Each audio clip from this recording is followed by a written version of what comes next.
olhos do Pai.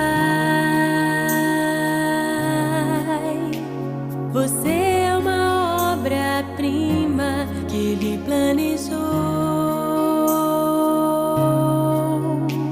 Com suas próprias mãos pintou a cor de sua pele, os seus cabelos desenhou cada detalhe.